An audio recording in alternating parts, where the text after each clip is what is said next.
Welcome back to Yoshinobu Yamamoto. Let's discuss on fantasy baseball today in 5. Welcome into FBT in 5 on Wednesday, September 11th. I am Frank Stampfl, joined by Chris Towers, and welcome back to Yoshinobu Yamamoto, who was dominant in his return. 4 innings, 1 run, 8 strikeouts. He had 11 whiffs on 59 pitches.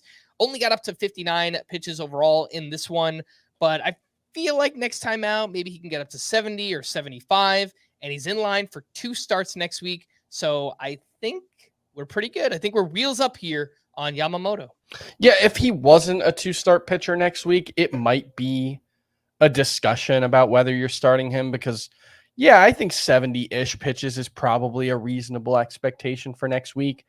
And that might be enough to get through 5 innings, might be enough to get through 6 if he's really efficient. That matters a lot less in a 2-start week. So, yeah, I think you're feeling good about starting Yoshinobu Yamamoto for next week. And Siri, show me Jacob deGrom's line for Friday's start against the Seattle Mariners. 4 innings pitched, 1 earned run, 8 strikeouts. That sounds about right. Mm-hmm. While we're talking about deGrom, would you be all right using him as a daily lineup streamer? Oh, excuse me. I accidentally activated Siri by making that joke. That's great. Would I be interested in starting Jacob deGrom in a points league? Probably not, because I think there's almost no chance he gets through 6 innings and gives you a quality start. I think it's very unlikely you get a win from him.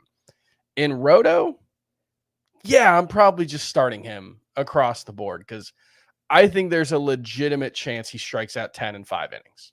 Mm-hmm. Again, that was Jacob deGrom, who will make his return to the Rangers on Friday.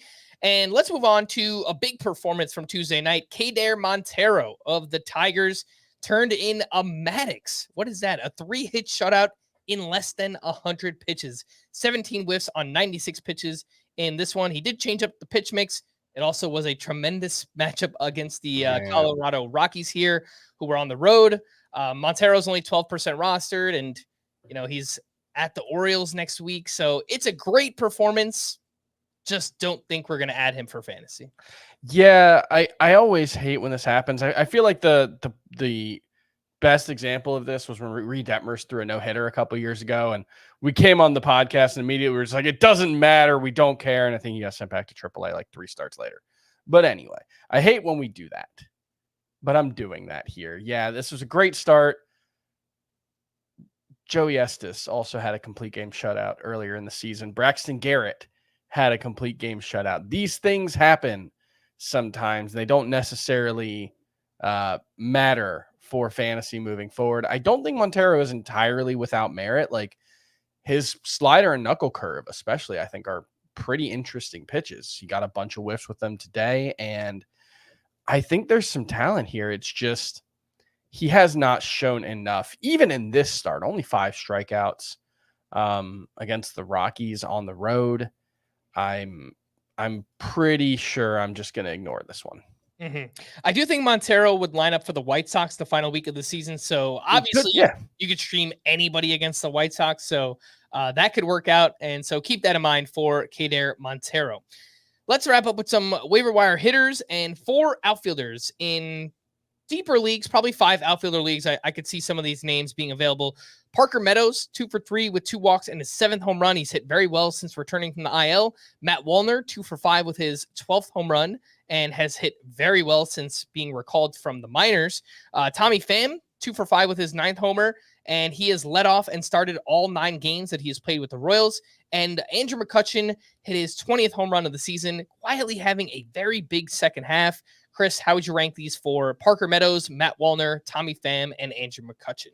I think Meadows is the clear number 1 in any format. Now, I think he might be viable in a 3 outfielder league because he has started 29 of 34 games since returning from the IL. And the thing about Parker Meadows, he was dreadful to start the season, got sent back down to AAA very early on. He was awesome at AAA. Came back up. I think he had a home run and like 5 hits in his first 3 games, then suffered the hamstring injury, went on the IL, but he's been awesome since then. He was awesome at AAA. He's even been okay against lefties enough that he's pretty much playing every day that I think Parker Meadows, all 5 outfielder leagues should be rostered. Matt Wallner, probably also all 5 outfielder leagues. The way he's locked in, obviously, I know it's a very high variance profile, but he's super hot right now, and it's been going on long enough that it only needs to go on for a couple more weeks for him to help you win a championship. I think he can. All right. For more extensive fantasy baseball coverage, listen to the Fantasy Baseball Today podcast on Spotify, Apple Podcasts, or anywhere else podcasts are found. Thanks for listening to Fantasy Baseball Today in 5, and we will be back again tomorrow. Bye-bye.